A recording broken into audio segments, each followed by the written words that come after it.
ওম শান্তি। আজি 16 জুন 2023। আজি বাবাৰ মহাবাক্য।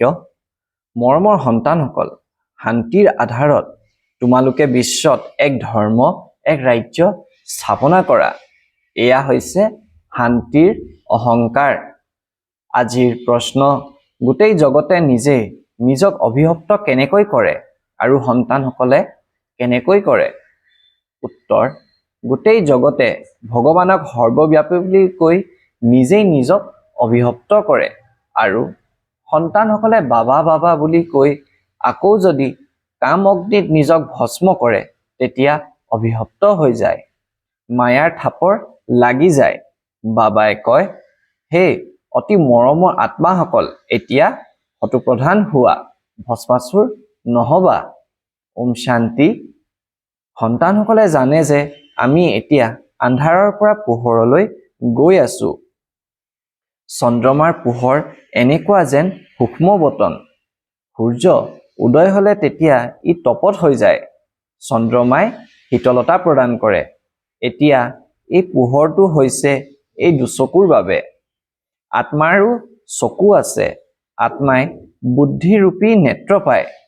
আত্মাই জানে যথাযথ এতিয়া বেহদৰ বাবাকো জানো আৰু এই দুচকুৰে ব্ৰহ্মাৰ ৰথত য'ত শিৱ বাবাই প্ৰৱেশ কৰে তাকো জানো। তোমালোক সন্তানসকলে পৰিচয় পালা। এই পৰিচয় তেতিয়া পোৱা যায় যেতিয়া সন্মুখত সাক্ষাৎকাৰ হয়। নন্দীগণ ভাগীৰথ বুলিও কয়। নন্দীগণ হিচাপে সদায় বলদক দেখুৱায়, ভাগীৰথ হিচাপে আকৌ মনুষ্যক দেখুৱায়। শংকৰৰ চিত্ৰও দেখুৱাই ভাবে যে তাৰ পৰা গংগাৰ আবিৰ্ভাৱ হ'ল। এতিয়া এয়াতো পানীৰ গংগাৰ কথা নহয়, এয়া এতিয়া তোমালোকে জানি গৈছা। এতিয়া তোমালোক ব্ৰাহ্মণসকলৰ সকলো শাস্ত্ৰ আদিৰ জ্ঞান আছে।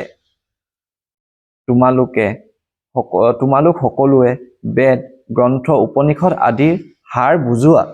বহুত সন্তান আছে যিসকলে কেতিয়াও কোনো শাস্ত্ৰ আদি পঢ়া বা শুনাই নাই, কিন্তু সকলো বেদ শাস্ত্ৰ সাৰ বুজি আছে। নিৰক্ষৰসকল সাক্ষৰসকলতকৈও আগবাঢ়ি গৈছে।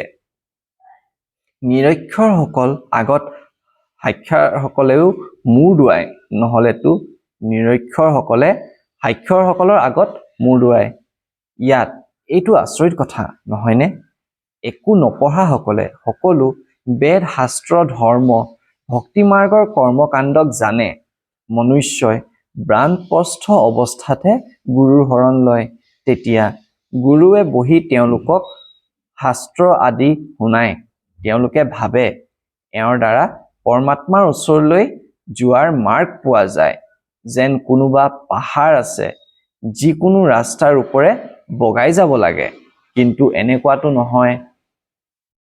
তোমালোকে যিবোৰ নাজানিছিলা সেই সকলোবোৰ এতিয়া জানি গৈছা। কুমাৰীসকলৰ দ্বাৰাহে পৰমপিতা পৰমাত্মাই ভীষ্ম পিতামহ আদিক জ্ঞানবান মৰুৱাইছিল। জগতে এই কথাবোৰ নাজানে। জগত অম্বা সৰস্বতী কুমাৰী নহয় জানো? ডাঙৰ ডাঙৰ পণ্ডিতসকলে সৰস্বতী উপাধি ৰাখে। বাস্তৱত জ্ঞান সাগৰৰ পৰা ওলোৱা জ্ঞান সৰস্বতী হ'ল মম্মা। যথাযথ এতিয়া কন্যাসকলৰ বহুত শক্তি আহৰণ হয়, কাৰণ তেওঁলোকে ওলোটা চিৰি বগাবলগীয়া নহয়। পুৰুষে যেতিয়া বিয়া পাতে তেতিয়া মা পিতা সকলোৰে পৰা মোহ আঁতৰি স্ত্ৰীৰ অনুগামী হৈ যায়। আকৌ সন্তান জন্ম হলে সন্তানৰ প্ৰতি মোহ গুচি যায়। এতিয়া তোমালোক সকলোৰে পৰা নষ্টমোহা হোৱা, নিজক আত্মা বুলি নিশ্চয় কৰা। আত্মাৰ যোগ পিতাৰ সৈতে যোগ অৰ্থাৎ স্মৃতি। তোমালোকৰ কথাই সুকীয়া নহয় জানো? কন্যাসকলটো পবিত্ৰ হয়। তেওঁলোকে তীৰ্থযাত্ৰা আদি নকৰে, হয়েই পবিত্ৰ। মনুষ্য পাপ মোচনৰ বাবে তীৰ্থলৈ যায়। এনেকৈ ভাবে যে গংগা পতিত পাৱনী হয়। পতিত পাৱনটো এজনেই হ'ব লাগে। যদি গংগা পতিত পাৱনী, তেন্তে তালৈ কিয় যায়? তালৈ চাবলৈ যায়। এনেকৈ কয় বান মাৰিলে তেতিয়া গংগা ওলাল। গুমুখ আদি কিবা নহয় কিবা সাজি ৰাখে। সেয়েহে বাবাই বুজায়, সন্তানসকল তোমালোক হৈছা আত্মা। নিজক আত্মা বুলি বুজি মোক স্মৰণ কৰা। তেওঁ বাবাও হয়, সৎগুৰুও হয়। মন্দিৰবোৰত শ্ৰীকৃষ্ণৰ চৰণ যুগল দেখুৱায়। শিৱ বাবাৰতো নিজৰ চৰণ নাই, কাৰণ তেওঁৰ শৰীৰেই নাই। নাই যে কোনো ধৰণৰ চৰণৰ ধূলি হ'ব। বাবাই কয়, সন্তানসকল তোমালোক শিৱ বাবাৰ চৰণৰ ধূলি হ'ব নালাগে। মই আহি তোমালোকক এই সকলো কলিযুগী নীতি প্ৰথাৰ পৰা মুক্ত কৰোঁ। মোৰ চৰণ নাই, শিৱৰতো শৰীৰেই নাই। এয়াটো হৈছে ব্ৰহ্মাৰ শৰীৰ। সেইবাবে তোমালোকে শিৱ বাবাৰ পূজা কৰিব নোৱাৰা। এই ভাগ্যশালী ৰথ শিৱ বাবা আহিছে। ভক্তি মাৰ্গত শিৱহোম কওঁতাসকলক ফুল আদি অৰ্পণ কৰে। এয়া হ'ল সকলো ভক্তি মাৰ্গৰ নীতি প্ৰথা। অৰ্থ একোৱেই নুবুজে। এনেকৈ কয়, স্ত্ৰীসকলে লিংগ পূজা কৰিব নালাগে। কিন্তু তেওঁ কোন এইটো কোনেও নুবুজে। বাস্তৱত শিৱৰতো এনেকুৱা কোনো লিংগ ৰূপ নাই। তেওঁতো তৰা সদৃশ। তেওঁৰ পূজা কিয় কৰিব নোৱাৰে? শিৱ মানেই পৰমপিতা পৰমাত্মা কল্যাণকাৰী। বাস্তৱত তেওঁৰ পূজাটো বহুত হ'ব লাগে। শিৱ কল্যাণকাৰী এজনেই। তেওঁৱেই পতিতৰ পৰা পাৱন কৰি তোলে, সকলোৰে কল্যাণ কৰে। যি প্ৰথম নম্বৰত লক্ষ্মীনাৰায়ণ আছিল, তেওঁলোকেই 84 জন্ম লৈ পতিত হৈ গৈছে। গতিকে সকলো পতিত হৈ গ'ল। সকলো শতপ্ৰধানৰ পৰা ৰজু তমুত আহি গৈছে। সকলোৰে কল্যাণ কৰোতা এজনেই বাবা। এই সময়ত সকলো মনুষ্যই পতিত হৈ গৈছে। প্ৰথমে আহিয়েই পতিত নহয়, প্ৰথমটো পবিত্ৰ হৈ থাকে। এয়া বাবাই বহি বুজায়। মোৰ অতিকৈ মৰমৰ সন্তানসকল বা শালগ্ৰামসকল, শুনিছানে? বাবাই এই মুখেৰে কি কৈ আছে? আন কোনেওতো ক'ব নোৱাৰে। কোনো সন্ন্যাসী আদিয়ে ক'ব নোৱাৰে যে মই চিৰ পবিত্ৰ এই শৰীৰ দ্বাৰা তোমালোক আত্মাসকলক কৈ আছো। বাবাইহে ক'ব পাৰে। বহুতে বাবা বাবা বুলি কৈও আকৌ ভস্মাসুৰ হৈ যায়। মায়াই থাপৰ মাৰি দিয়ে, তেতিয়া নিজকে ভস্ম কৰি দিয়ে। কাম অগ্নি নহয় জানো? পিতা আহি এই ভস্মাসুৰ মনোবৃত্তিৰ পৰা মুক্ত কৰে।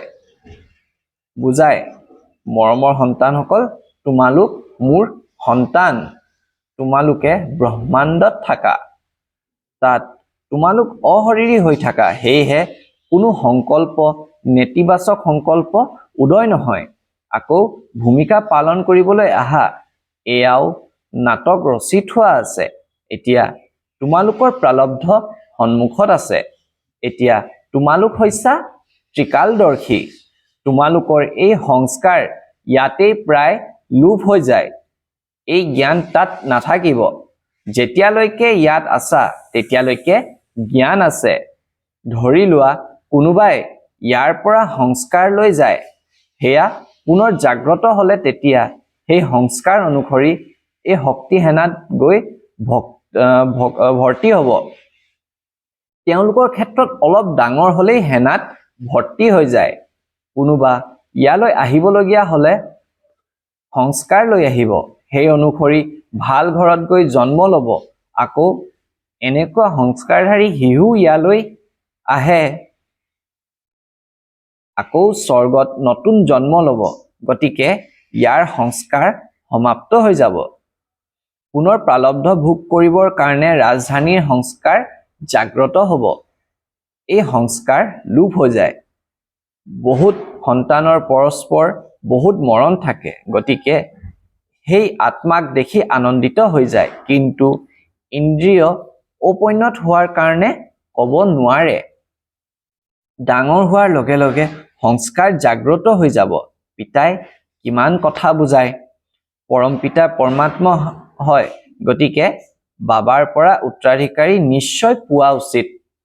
তেওঁ হয়েই স্বৰ্গৰ ৰচয়িতা, নৰকৰ ৰচয়িতা বুলি কোৱা নহ'ব। তোমালোক সন্তানসকলে জানা যে আমি বাবাৰ পৰা স্বৰ্গৰ উত্তৰাধিকাৰ লৈ আছো, কল্প পূৰ্বেও লৈছিলো। এই সময়তে বেহদৰ বাবাৰ পৰা বেহদৰ সুখৰ উত্তৰাধিকাৰী পোৱা যায়। এনেকৈ কেৱল তোমালোকেহে ক'ব পাৰা। এয়া হৈছে একেবাৰে নতুন কথা। তোমালোকে বুজোৱা যে গীতা মানে হৈছে মাতা পিতা। বাকী সকলো শাস্ত্ৰ হৈছে ইয়াৰ সতী সন্তিনী। গীতাৰ দ্বাৰাই ৰাজযোগ বা স্বৰ্গৰ বাদশ্বাহীৰ উত্তৰাধিকাৰ পোৱা যায়। বাকী সন্তিৰ পৰা কি উত্তৰাধিকাৰ পাবা? তোমালোকতো এতিয়া পাৰস বুদ্ধিৰ হৈছা। তোমালোকৰ মহল আদিও বহুত সোনকালে তৈয়াৰ হ'ব। তোমালোকৰ হৈছে শান্তিৰ অহংকাৰ, তেওঁলোকৰ হ'ল বিজ্ঞানৰ অহংকাৰ। তোমালোকে সৰ্বশক্তিমান বাবাৰ পৰা বাদশ্বাহী লোৱা, ভাৰতৰ তোমালোক মালিক হোৱা। এইটো সদায় বুদ্ধিত ৰাখিবা যে বিশ্বৰ ৰচয়িতাই আমাক বিশ্বৰ মালিক কৰি তুলিবলৈ পঢ়ায়। এক ছেকেণ্ডতে জীৱন মুক্তি দিয়ে, তেন্তে জানো এক ছেকেণ্ডত বাবা এওঁৰ শৰীৰত প্ৰৱেশ কৰিব নোৱাৰিব? এক ছেকেণ্ডতে আত্মা ইয়াৰ পৰা লণ্ডন আমেৰিকা আদিলৈ গৈ জন্ম লয়। আত্মা একেবাৰে উৰণীয়া হেনা, হওঁতে তেনেই সূক্ষ্ম তৰা। পুনৰ্জন্মকতো নিশ্চয় মানিব। তোমালোকে কিমান পুনৰ্জন্ম লৈছা? 84 জন্মত নিশ্চয় আহিব লাগে। যিসকল একেবাৰে পতিত ক্ষুদ্ৰ বুদ্ধিৰ, তেওঁলোক আহি পুনৰাই স্বচ্ছ বুদ্ধিৰ হয়। স্বচ্ছ বুদ্ধিৰ সংগই নিশ্চয় এনেকুৱাই কৰি তুলিব।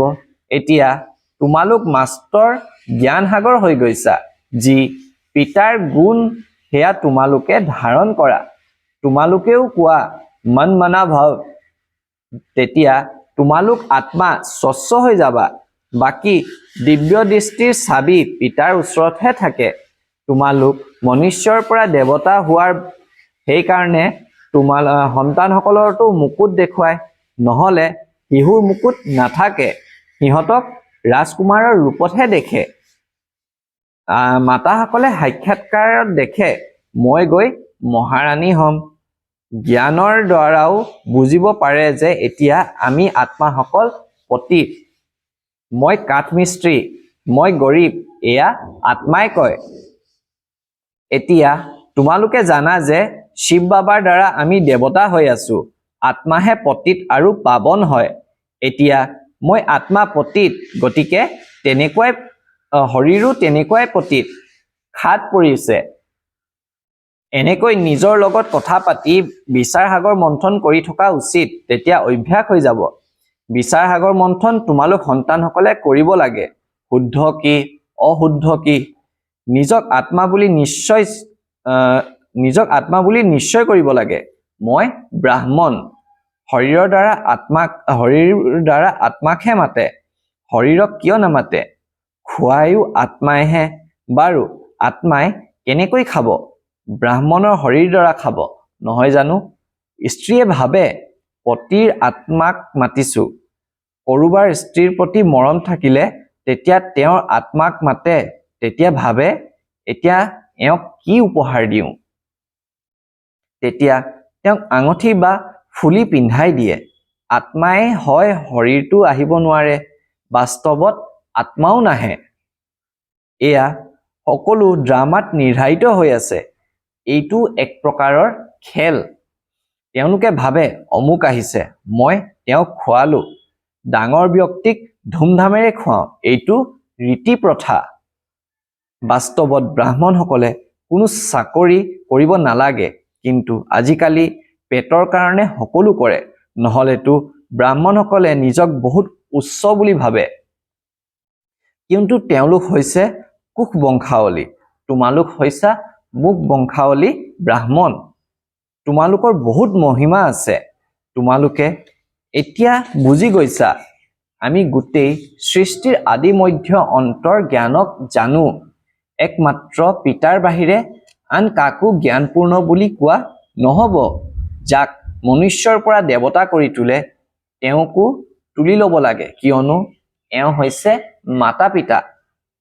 বাবা আহি এওঁৰ দ্বাৰা তোমালোকক ৰচনা কৰে। এই কথাবোৰ অন্যই কাচিতহে বুজি পায়। কিমান আচৰিত কথা। বাবাই কয়, দিনে প্ৰতিদিনে তোমালোকক গুৰ ৰহস্য শুনাও। অন্তিমলৈকে এই জ্ঞান ধাৰণ কৰিব লাগে। অন্তিমত গৈ কৰ্মাতীত অৱস্থা হ'ব।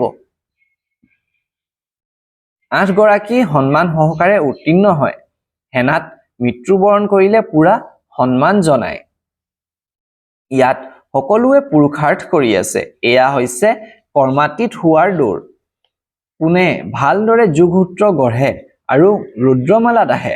মম্মা বাবাটো প্ৰসিদ্ধ, তাৰ পাছত ক্ৰমানুসৰি। সন্মান সহকাৰে উত্তীৰ্ণ হোৱাসকলে সম্পূৰ্ণ নম্বৰ পায়। তেওঁলোকে শাস্তি আদি একো ভোগ নকৰে। তেওঁলোকৰ মান বহুত। সদায় 9 ৰত্নৰহে গায়ন কৰা হয়, 8 ৰত্নৰ নহয়।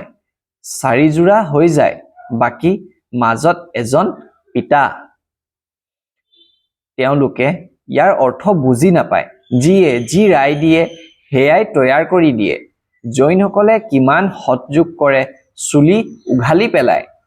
এয়াতো হিংসা হৈ গ'ল। সেই সন্ন্যাসততো দুখ দিওঁতা হয়। তোমালোকেতো একোৱেই কৰিব নালাগে। তোমালোককতো প্ৰলোভন দি তোমালোকৰ পৰা বিকাৰৰ সন্ন্যাস কৰায়। এই জ্ঞানো তোমালোকৰ বাহিৰে আৰু আন কাৰো নাই। যথাযথ 84 জন্মৰ চক্ৰ পৰিক্ৰমা লগাল। এতিয়া আমি উভতি যাওঁ। যিমানে যুগযুক্ত হৈ থাকিবা সিমানে পবিত্ৰ হ'ব পাৰিবা। স্মৃতিত থাকি সেৱা কৰি থাকা, তেতিয়া অধিক ফল পাবা। অতিকৈ মৰমৰ পিতাৰ যাৰ দ্বাৰা 21 জন্মৰ কাৰণে সুখ উত্তৰাধিকাৰী পোৱা যায়। ভাল বাৰু, অতি মৰমৰ কল্পৰ পাছত পুনৰাই লগ পোৱা সন্তানসকলৰ প্ৰতি মাত পিতা আৰু বাপ দাদাৰ স্নেহপূৰ্ণ স্মৰণ আৰু সুপ্ৰভাত। আত্মিক পিতাৰ আত্মিক সন্তানসকলক নমস্কাৰ। আত্মিক সন্তানসকলৰ আত্মিক মাত পিতাক নমস্কাৰ আৰু সুপ্ৰভাত। আজিৰ ধাৰণাৰ মুখ্য সাৰ। 1 নম্বৰ, কৰ্মাতীত হ'বলৈ দৌৰ লগাব লাগে। ভাল ফল প্ৰাপ্ত কৰিবলৈ স্মৃতিত থাকি সেৱা কৰিব লাগে। 2 নম্বৰ, স্বচ্ছ বুদ্ধিসকলৰ লগত থাকি স্বচ্ছ হ'ব লাগে। পিতাৰ গুণবোৰ নিজৰ মাজত ধাৰণ কৰিব লাগে। নিজক কেতিয়াও অভিশপ্ত কৰিব নালাগে। আজিৰ বৰদান, ইচ্ছা মাত্ৰম অবিদ্যা, অৰ্থাৎ ইচ্ছাৰ বিষয়ে অজ্ঞ। স্থিতিৰ দ্বাৰা মাষ্টৰ দাতা হওঁতা, জ্ঞানী আত্মা ভৱ। যিসকল জ্ঞানী আত্মা অৰ্থাৎ বুদ্ধিমান, তেওঁলোকে নিবিচাৰাকৈয়ে সকলো পাই যায়। বিচৰাৰ কোনো দৰকাৰেই নাথাকে। যিহেতু স্বতঃ সকলো প্ৰাপ্তি হৈ যায়, সেয়েহে বিচৰাৰ সংকল্পও উদয় হ'ব নোৱাৰে। এনেকুৱা সন্তানসকল ইচ্ছা মাত্ৰম অবিদ্যা হৈ যায়। এনেকুৱা জ্ঞানী আত্মা মাগুতাৰ পৰা দাতাৰ সন্তান মাষ্টাৰ দাতা হৈ যায়। মগা পুৰা হৈ যায়। ইমান শ্ৰেষ্ঠ স্বমান পায় যে নাম মান স্বভ্ৰমৰ ইচ্ছাই নাথাকে। আজিৰ শ্লোগান, নিজৰ মন বুদ্ধি সংস্কাৰৰ ওপৰত সম্পূৰ্ণ ৰাজ্য কৰোতাজনেই স্বৰাজ্য অধিকাৰী। ওম শান্তি। আজি বাবাৰ মহাবাক্য, মৰমৰ সন্তানসকল, শান্তিৰ আধাৰত তোমালোকে বিশ্বত এক ধৰ্ম, এক ৰাজ্য স্থাপনা কৰা। এয়াই হৈছে শান্তিৰ অহংকাৰ। আজিৰ প্ৰশ্ন, গোটেই জগতে নিজে নিজক অভিশপ্ত কেনেকৈ কৰে আৰু সন্তানসকলে কেনেকৈ কৰে? উত্তৰ, গোটেই জগতে ভগৱানক সৰ্বব্যাপী বুলি কৈ নিজে নিজক অভিশপ্ত কৰে আৰু সন্তানসকলে বাবা বাবা বুলি কৈ আকৌ যদি কাম অগ্নিত নিজক ভস্ম কৰে, তেতিয়া অভিশপ্ত হৈ যায়। মায়াৰ থাপৰ লাগি যায়। বাবাই কয়, হে অতি মৰমৰ আত্মাসকল, এতিয়া শতপ্ৰধান হোৱা, ভস্মাসুৰ নহবা। আজিৰ বৰদান, ইচ্ছা মাত্ৰম অবিদ্যা, স্থিতিৰ দ্বাৰা মাষ্টাৰ দাতা হওঁতা, জ্ঞানী আত্মা ভৱ। আজিৰ শ্লোগান, নিজৰ মন বুদ্ধি সংস্কাৰৰ ওপৰত সম্পূৰ্ণ ৰাজ্য কৰোতাজনেই স্বৰাজ্য অধিকাৰী। ওম শান্তি।